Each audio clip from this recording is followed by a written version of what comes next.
Hello, everybody, and welcome to this week's episode of Respawn Lounge, where we'll be talking about Kirby.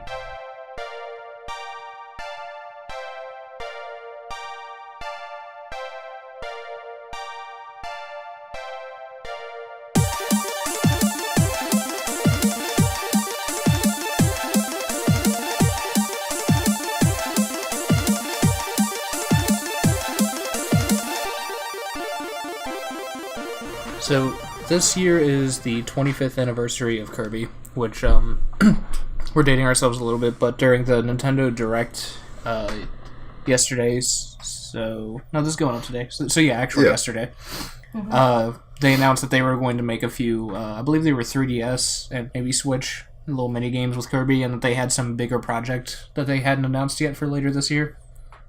Yeah, it's a free-to-play, or free-to-start game, rather. It's free to start. Yeah.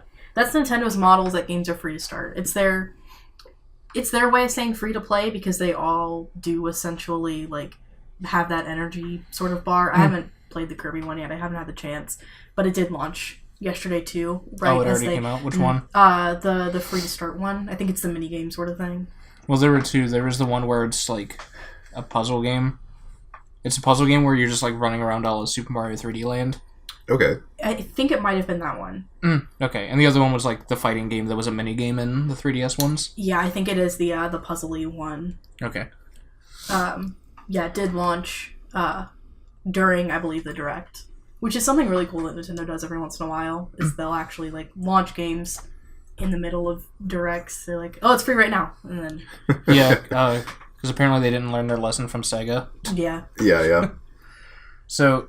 For people who don't know, Kirby is a Nintendo game created by Masahiro Sakurai, developed by HAL Laboratories, which is it's one of the child companies of Nintendo. Yeah, it's a second-party developer. It's really one of the only second-party. They're not strictly I don't think they're contractually bound to Nintendo. I don't think Nintendo owns them, but HAL hasn't made a game for anything but a Nintendo system, and I think since 84 or something like that. So they're a Nintendo company, pretty much. Might as well be. Yeah, basically. It's the same situation with Intelligent Systems. They can develop on other platforms, but basically never have. Yeah. So Kirby's debut was in 1992, and that was Kirby's Dream Land for the Game Boy. And that game didn't really feature any of the mechanics that we associate with Kirby now. He didn't have the ability to absorb enemies. He could suck them up and eat them, and he could fly indefinitely by doing like double jumps but infinity. Yeah. And it had some actually pretty significant weight to it in the game, which was surprising for the Game Boy. It pulled off the physics of Kirby's floating really well. Yeah, it's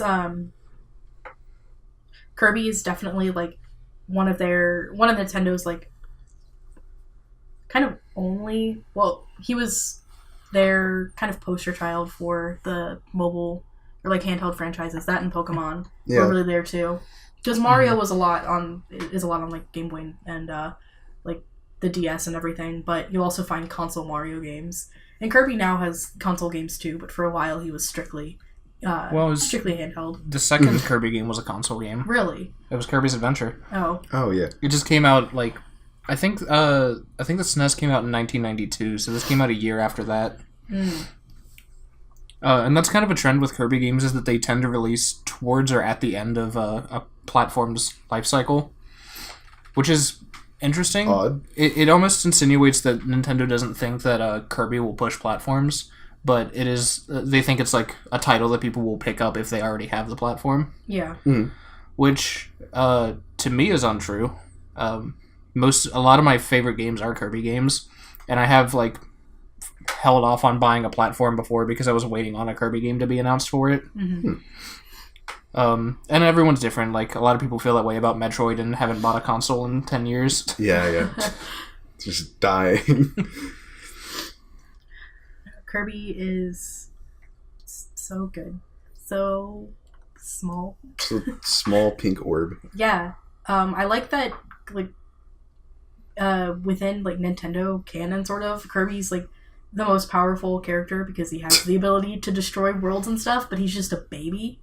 so he Yeah. doesn't. Isn't that in the show where they say like he's a space warrior or some shit, Yeah. but he's just too young? He's a space warrior. The reason that he Yeah. doesn't speak English in the series is because he's like 3 or something. Like he's a toddler essentially, and that's why he is so like cheerful and why he does some of the stuff that he does, like character wise. He just eats food indiscriminately, doesn't like know that it's rude or whatever to like eat someone's whole picnic in front of them. Yeah, the Kirby the games aren't super story heavy, but Triple Deluxe was, and it was also one of the worst ones. Yeah, but Kirby's like easily one of my favorite characters because of all the stuff that they've made out, kind of like outside. Like Kirby Right Back At You is like easily one of my favorite cartoons, and all the like little stuff with even like Meta Knight and the characterizations that Kirby has like in the cutscenes of like fucking Brawl.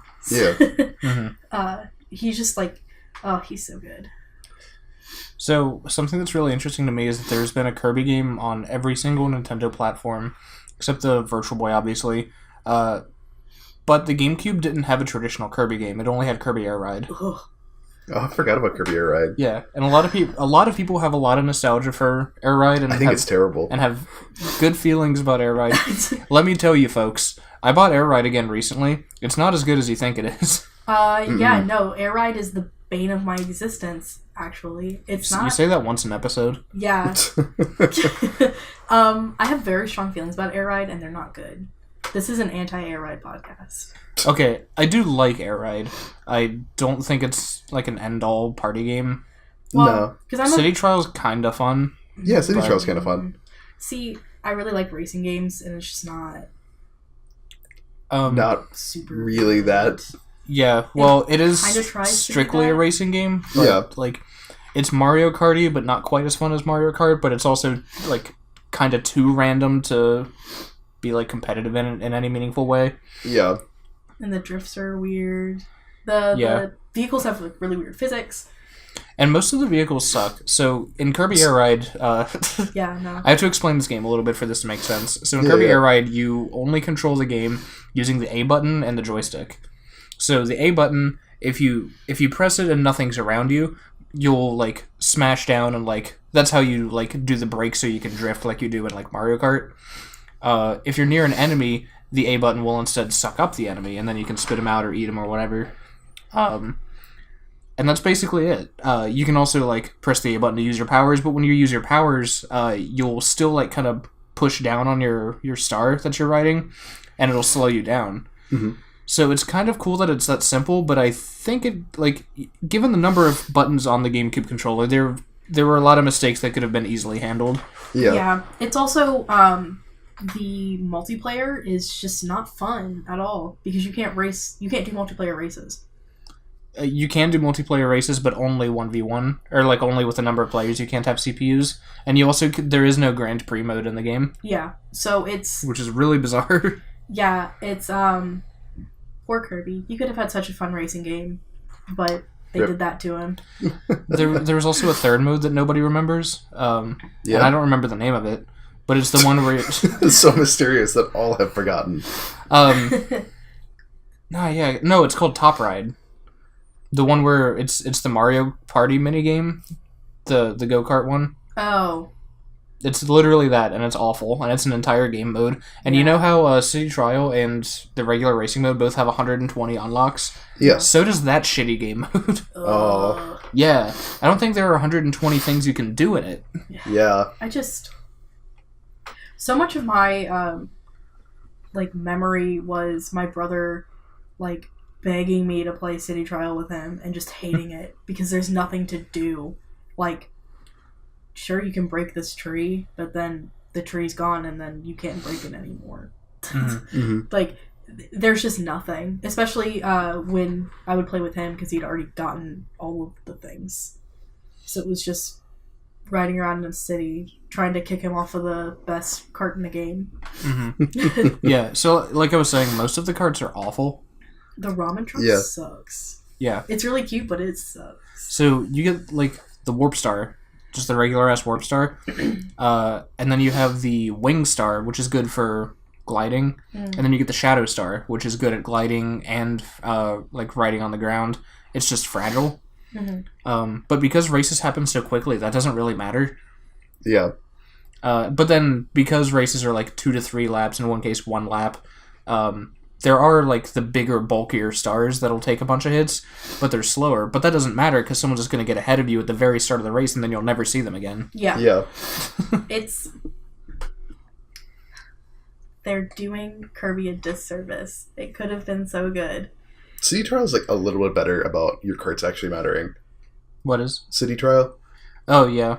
But it still has some big fundamental problems. Yeah, like not knowing what the minigame is going to be, so you don't know what to build your vehicle for. Yeah, you run around a city on like a cart, and you pick up new carts, and you get like upgrades for your cart, but you don't know what kind of race you're gonna have to do at the end. So if it's like a jump trial, and your thing just like can't jump or can't glide or whatever, you just lose.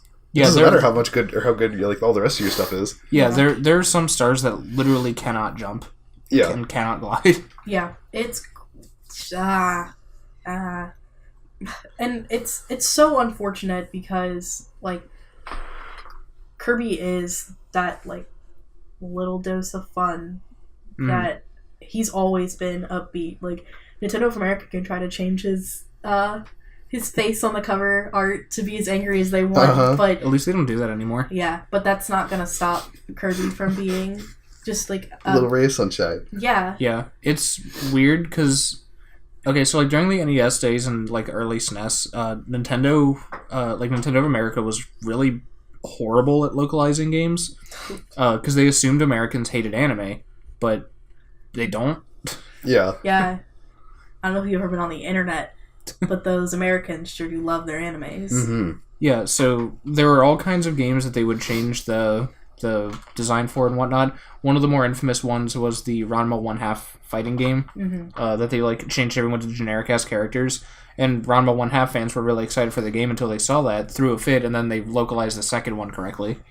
That's nice. So there aren't really any games that were localized in a way that changed the characters or like took a cutesy game and made it edgy or whatever, that it actually did anything good.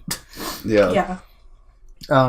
A few name changes make sense. Like Ninja Gaiden isn't really like that doesn't really mean anything in English. Yeah. Like Ninja Side Story, but it's not like it isn't one. Yeah. But Americans didn't know that. And it was better than what was it, Ninja Ryukinden or something like that? Something like that. Which is like Shadow Sword Ninja or some shit. Which would have been cool for a name, but whatever. Yeah, but like I think there is a little bit of truth to that, and that's that Americans are racist. And like if they saw a Japanese name, they would just like, I don't know, be weird and racist about it. Well, I mean, Gaiden's cool, and people accepted that. Yeah, but Gaiden sounds English. Yeah, maybe a little bit. It sounds a lot more English than Ryukinden. Yes. No, I was talking about the direct translation of what that meant. The Shadow Sword. Well, a lot of the issue with that, and let's get back to Kirby right after this, is like subject-verb agreement doesn't really translate from Japanese to English. So, like, that's a really rough translation of that title, which they still could have used, but... It's fine. But Kirby, when he used to get localized, they'd make his face from smiling, happy little boy. To make him mad and give him eyebrows. Yeah. Oh, and also, technically, Kirby is genderless. That's also a really cool thing. It's just a pink word. Yeah, canonically, Kirby doesn't have a gender, but we typically use him to refer to Kirby. But I think Kirby was called male in a game before. Let me double check on that. It might have been in a game, but I know that he is. It was also, like, everyone just kind of assumed... well, there was a little while where people thought Kirby was a girl by default just because he was pink. Or they were pink, I guess. But, yeah, people just use he because because Kirby has closer to a masculine-sounding voice in every game that he has any voicing. Yeah, okay, so Kirby is male in localizations, but in Japan is genderless. Oh, that makes sense. His species is Kirby's species, by the way. So it's like Yoda. Wondering. Yeah, he's species Yoda. Is whatever the hell Kirby is. Yeah, Yoda is a Yoda. One of my favorite like Kirby theories is that Meta Knight's the same, but with like the same species as Kirby's, but with arms. Because there's no way for Meta Knight to like if you draw Meta Knight's like the shape of his body where he holds his swords, he has to like have weirdly long arms. Just because of like the way that it would connect and everything. So it's good. But Meta Knight is another one of those characters from Kirby. He's like Mr. Cool, Mysterious, Badass. And at least in the anime, he's actually like kind of a huge like softie. But the Kirby anime is like super cute. Super cute. We're gonna eventually have an episode on video game cartoons. I don't want to promise that. Maybe in theory, I would like to talk about like that kind of stuff more in depth. But like the Kirby cartoon is like easily one of the best. So good. That's because almost every Nintendo licensed cartoon was horseshit. Kirby was actually decent. Yeah. Well, and the other thing too is that like they did a really awesome job of kind of, I don't want to say localizing, but when they did the dub, they did a really good job of like keeping its like sense of humor still intact, and they also didn't have some of the problems that like Yu-Gi-Oh had with the Shadow Realm, where they didn't have to worry about those like inconsistencies that American kids are too delicate to like understand. Like the Shadow Realm was actually you just die in Yu-Gi-Oh. Yeah. The Shadow Realm's so worse than I mean, it almost sounds worse than dying. Yeah. Because you get trapped in, like, some horrible, like, hell dimension forever. Yeah. But the Kirby anime didn't have a lot of those problems. Just because that wasn't, like... Yeah, they weren't murdering people on the Kirby anime. Kirby wasn't pulling a gun out on people. Yeah. Yeah, they didn't have to change any guns into radios or anything. Yeah. So... But it's a really good example of, like, how to do a sub or a dub, and just like kind of what humor in cartoons can be, because it's funny as hell.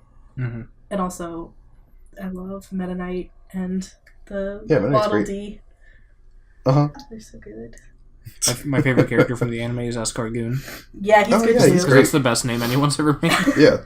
Yeah, I also really like the way that DDD is kind of like personified. Yeah. He's gonna get that there, Kirby. Yeah. Yeah, I like that.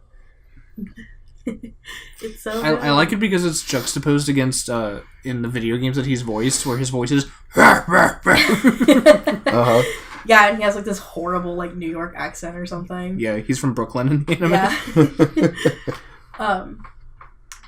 Yeah, no, that's the anime is also where they're like, oh, Kirby's just a baby, and so then the theory is that Meta Knight is the same species as Kirby, just older and not a baby. You get weird, gross arms when you grow up. Yeah, I guess that's the lot you draw in life. Sometimes is you just get weird, gross arms.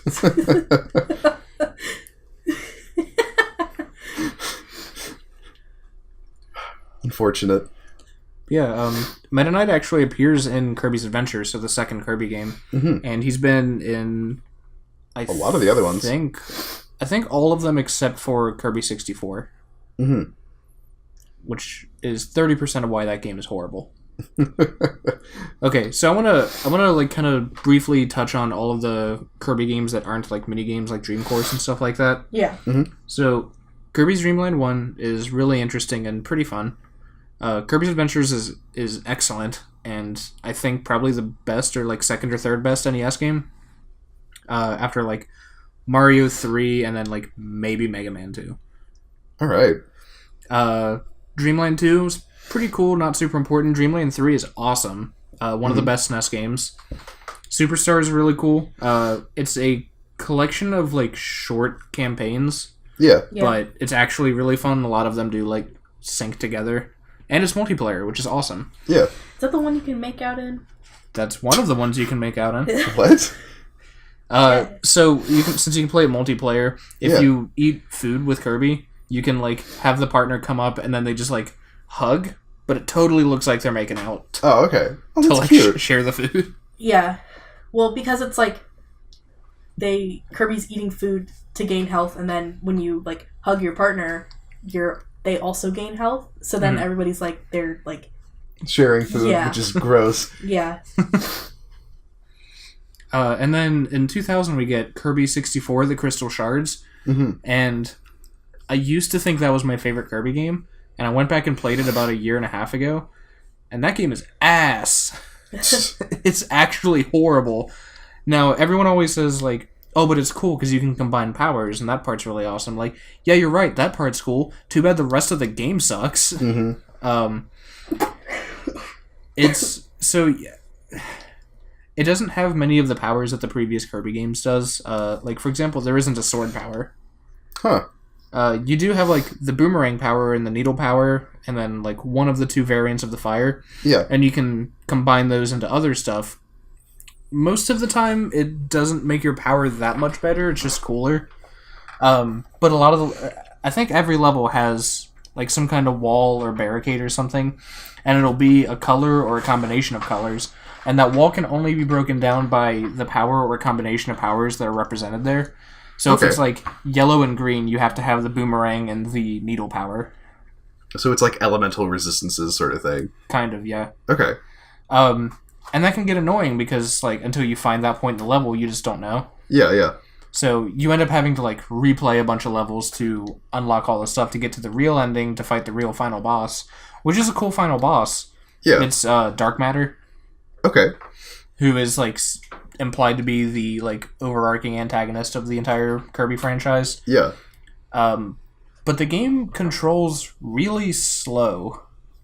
Like, excessively slow. All the previous Kirby games were pretty fast-paced, all things considered. You can take them slow if you want, but you can also, like...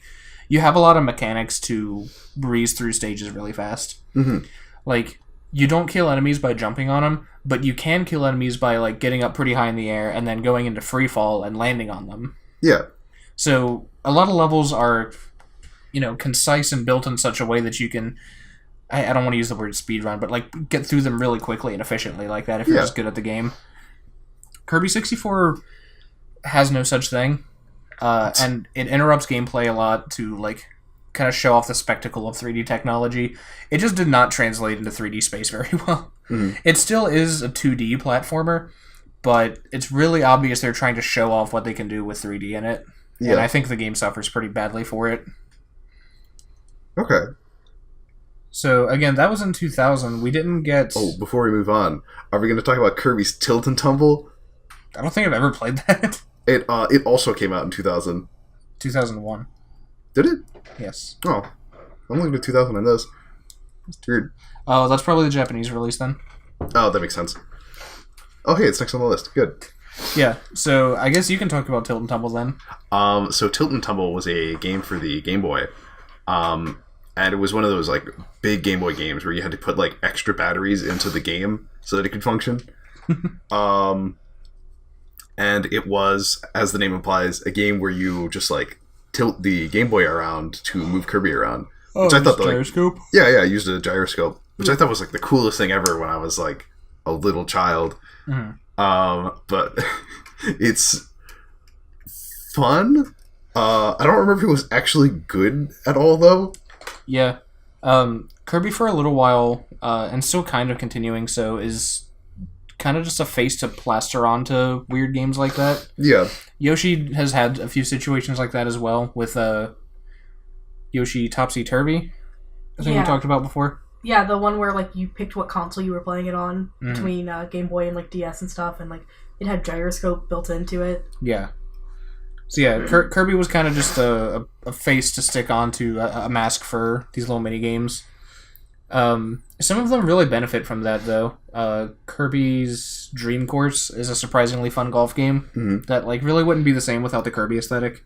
And Tilt and Tumble was, like, actually really cute throughout. Mm-hmm. It was, you know, bright and colorful. Just like Kirby. Yeah. So in 2002, we got Kirby's Nightmare in Dreamland, the remake of Kirby's Adventure. And my favorite. Yeah, and this game's awesome. I complete this game, like, every route 100%, like, once a year. Mm-hmm. It's a ton of fun. It remasters everything about Kirby's Adventure, adds some, like, really tiny quality of life changes. It's really weird because there just wasn't all that much to improve on.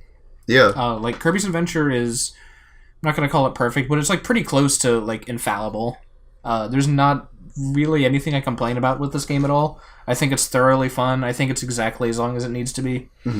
Nightmare in Dreamland adds some extra stuff like extra mini games to get lives, and it adds Meta Nightmare mode. Yeah. Where you play through the whole game as Meta Knight. You can only use the sword power and like a couple of different like moves with it. You also can't save. You can't save, and also some areas are like nearly impossible to traverse without getting hit. Yeah. And it's already like slightly more difficult just because you don't have as much versatility. You also don't have infinite jumps, if I remember right. I don't think you do.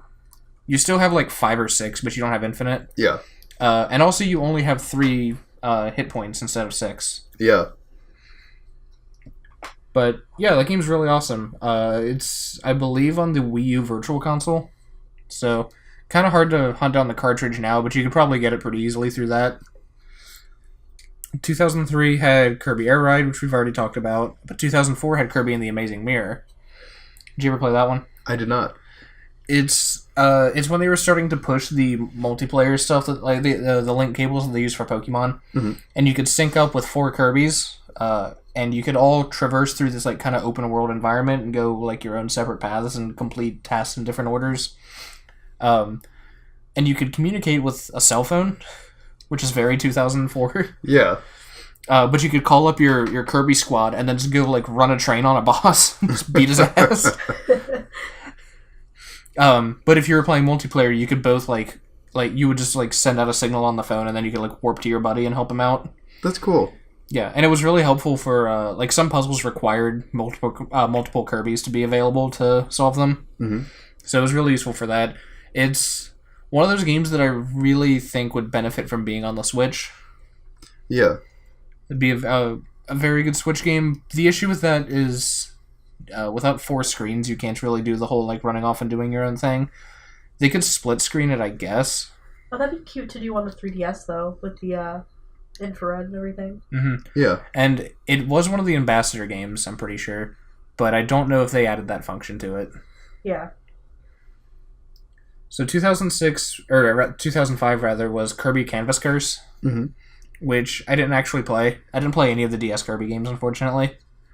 Canvas Curse is the one where you like draw lines for Kirby as a ball to like roll around and stay on track. Yeah, didn't they do something similar on the Wii U? Yeah, it's called Kirby's Rainbow Curse. Yeah. And it totally should have been a 3DS game. Yeah. It did not belong on the Wii U. Well, because the issue with that game is you basically have to look at the gamepad constantly, which means you're not really using your TV, and it's not a taxing game by any means. So why wasn't it just a 3DS game? Yeah. You know, the thing with a dedicated stylus, which the Wii U does as well, but like doesn't really benefit a whole lot from it. It's because they had to put games on the Wii U.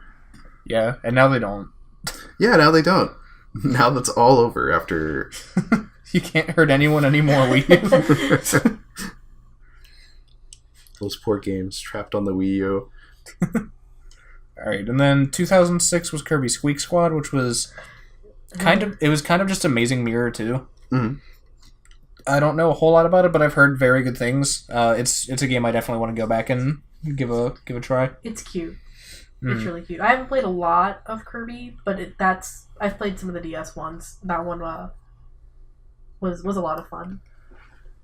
And then we don't really get anything new for a while. We get some Virtual Console ports and stuff like that. He appears in some Smash games. Yeah. In 2010, Kirby's Epic Yarn comes out. Right. It's interesting. I don't want to be too harsh on Kirby's Epic Yarn because I do enjoy it. It's definitely like a precursor to Woolly World. Yeah. It's an aesthetic that I think is better serviced with Yoshi. Yeah. And yeah, like I said earlier, Yoshi and Kirby were always like kind of serving the same role for Nintendo, which makes sense. They do have like pretty similar powers. They both have like augmented jumps and eat. And jumps and eats. Yeah. Yeah, jumping and eating. And they've both had like a bunch of puzzle games made in their image. It's just that like the big difference between the two of them is that Yoshi already has a world he inhabits. Like he's part of Mario, so there's that kind of established sort of like universe around it. Whereas with Kirby, they can do a little more freeform stuff, like what they did with Yarn. They just completely got rid of like not Yoshi, but Kirby's just a string of yarn. He's not even like a knit. To be fair, for Epic Yarn, they did remove Kirby from his own like world to do that, which like they could just do with Yoshi. Yeah, but like in Robobot, which we'll get to as well, like introducing mechs into Mario would be really cool. But I'm also glad that Kirby, a small child, is allowed to pilot a gun. Yeah, he has a license. Yeah. So yeah, Epic Yarn. The biggest knock against that game that I hear is that you can't die in it, and I don't think that's inherently problematic. No, I mean that's fine as long as the game still has like something to it. Yeah, the difficulty of the game, which I'm hard pressed to call it, is is derived from trying to complete levels perfectly and find all the hidden treasures and stuff. And in that regard, it does perfectly fine. It's a really cutesy game to, a lot of it's like, oh, you have to swing your little yarn whip to unravel the wall, and then behind there you can, run in a little castle and find a sticker to put in your house. Cute. So for that purposes, yeah, it's fine. But I think in 2010, without there having been a mainline Kirby game for 4 years, and there not being another... Well, the next Kirby game released in 2011, but it was also bad. But without another good Kirby game releasing until, let me see here, 2014. No, hold on, that's not right. When was Return to Dreamland released? That can't have been that long ago. Okay, 2011 also. Okay, so yeah, basically there hadn't been a significant Kirby game in about 4 years, and then they released a really not very Kirby game. Yeah. I mean, it was cute, it was fun, it was easy, which are all Kirby staples, but you couldn't eat enemies and stuff like that. It didn't really contain the appeal that Kirby had created at that point. Yeah. It's definitely a game that I think in retrospect people are going to be a little nicer to and like. It's a very play with your baby cousin kind of game. Just at the time of its release, it wasn't really what Kirby fans were looking for. But in 2011, we got Kirby Mass Attack, which no one was looking for.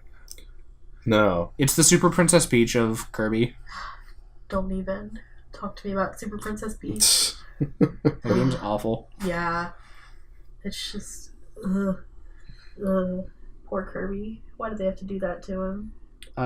But also in 2011 was Kirby's Return to Dreamland, which was kind of a Kirby 64 too. You can't combine powers, I don't think, but the levels are kind of designed with that same kind of mindset. You do have really big, really powerful, interesting attacks. Like when you can hold the sword, you get the sword that's 20 Kirbys long or whatever. Nice. Which set a really unfortunate precedent later on.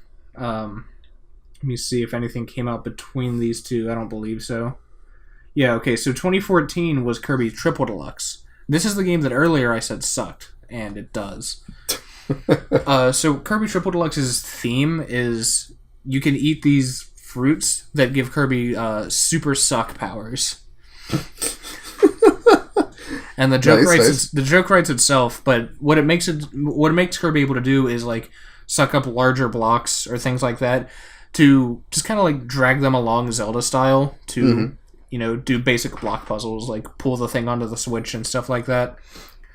But a lot of the levels in the game rely really heavily on it and just make it really boring. It does a good job of having a shitload of mini games, all of which are kind of alright. And it introduced some really cool powers, like Yo-Yo, I think it was introduced in this game. Or maybe it was brought back from Superstar. But it did bring back Mirror from Superstar. And it added Clown? Jester? Circus. I'm not sure. Yeah. Circus, that was it. Which had you blowing up balloons and them exploding and doing a lot of damage. And it was really good.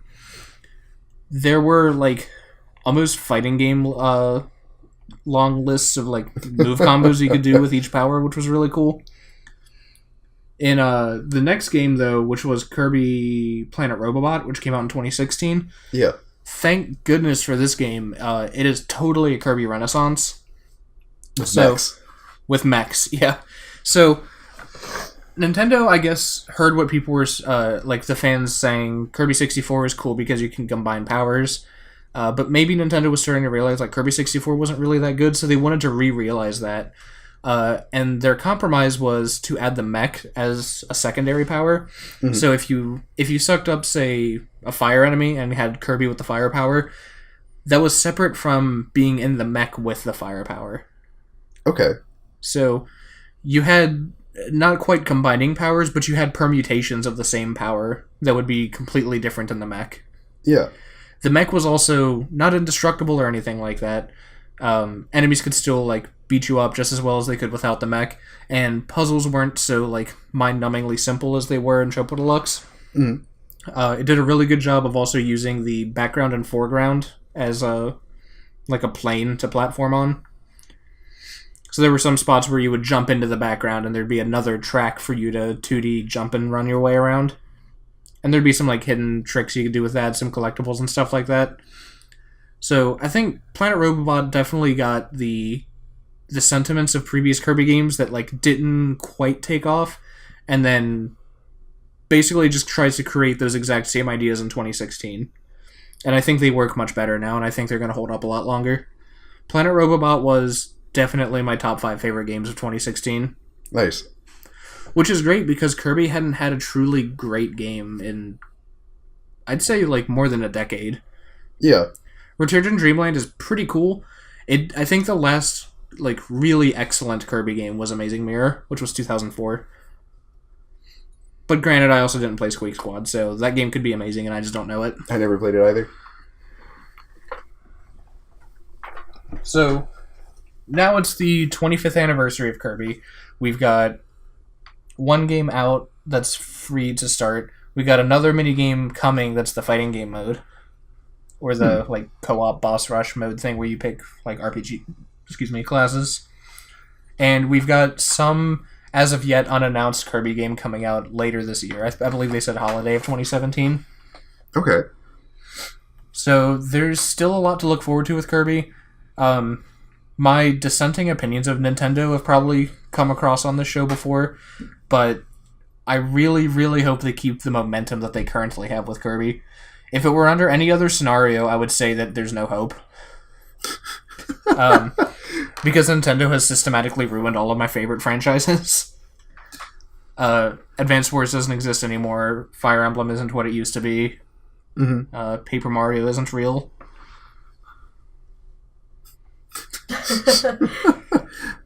But Kirby's probably, like, my next favorite after all of those. And it's still surviving. And it's alright for now. And had a cool game last year.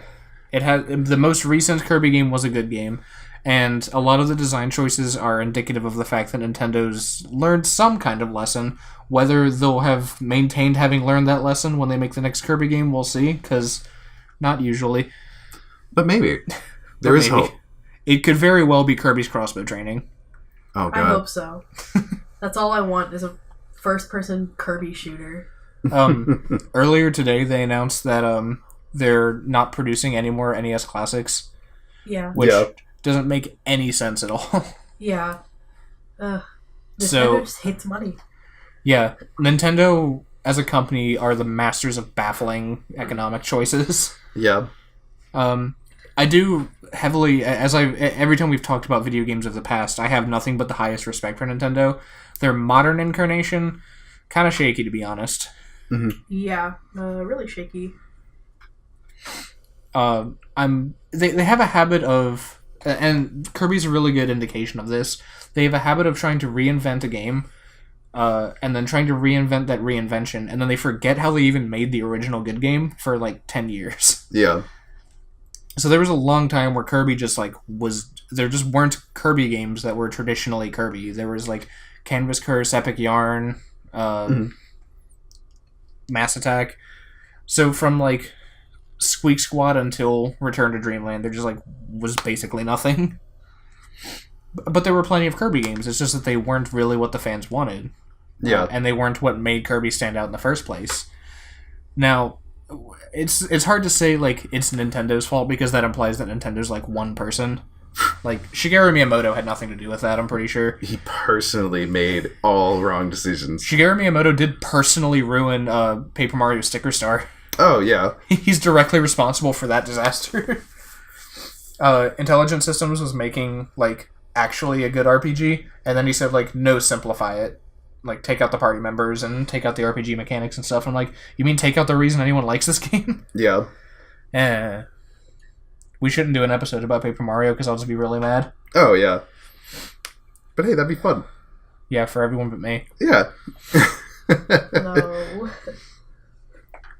So, hopefully, 25th anniversary Kirby, they really pull through.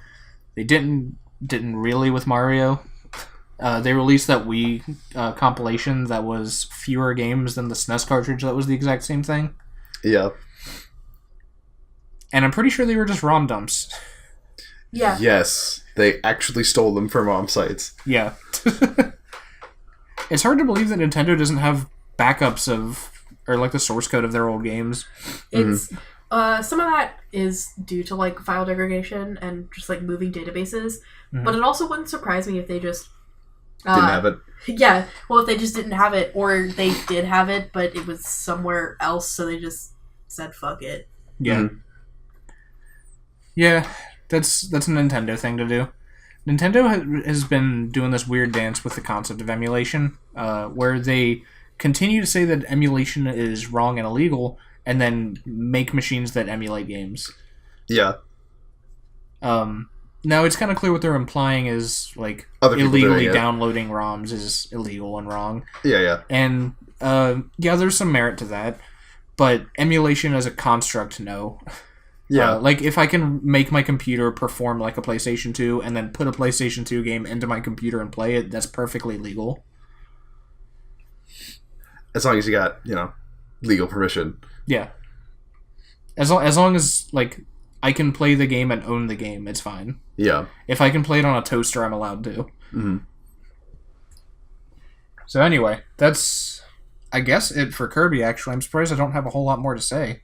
He's just so pure. Yeah. I want him to stay that way. I kind of want him to keep going, like, gung-ho with this machine ankle. Yeah, Kirby see, with the a thing gun. is, I want Kirby to still be a sweet little boy, but also he has a gun now. Yeah. He's a baby. You're just giving a baby a gun. That's awesome. That's basically what every Newgrounds Flash animation was for a long time. Yeah. Yeah. And it's still awesome. There's a reason there's a billion of them. It's because it's funny as hell. Mm. The greatest threat to American safety. It's Kirby. He's got a mech now. America doesn't have mechs. Mm-hmm. I would like to see more mech Kirby games. Yeah. I would actually like them to use that as an excuse to put Kirby in Super Robot Tyson. That'd be cool. I want... Because I want him to battle with Shinji Ikari. Uh-huh. Yeah, I hope... the fucking robot Kirby. Stop!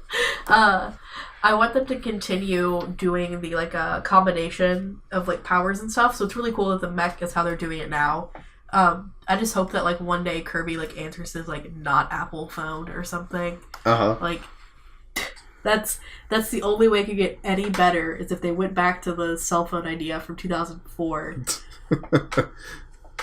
But Kirby has a not iPhone, like a tomato phone or whatever. Yeah, The tomato's the good fruit. The good fruit. Yeah. Yeah, that'd be cute. Yeah. I love him. He's shaped like a friend. Yeah. All of my friends are small and pink. And round. Like me. Okay. We're meandering now. Does anyone else have anything to say? No, I think I'm good. Yeah, I could just say that I love Kirby for like the next 20 minutes. He's good. He's so cute. Oh, we messed up. Did we? What? Today's the anniversary of A Link to the Past release. Fuck, we did the wrong episode. That's hilarious. Zelda, though. Yeah, I know, I'm kidding. Yeah, I didn't realize it's 26 years old today. Happy birthday, A Link to the Past. Is it not Kirby's anniversary? This year is Kirby's 25th anniversary. Okay. Kirby's an antique now. Our boy is so old. He can have a gun. He's 28. He's 25. Yeah, but he's 3 in the game, so now he's 25 right. years older than that. Oh, yeah. Just like Sonic's in his 30s. I don't want to talk about fucking the chili dog rat. Uh-huh. Okay, shut it up, Dan. Thanks for listening, everybody.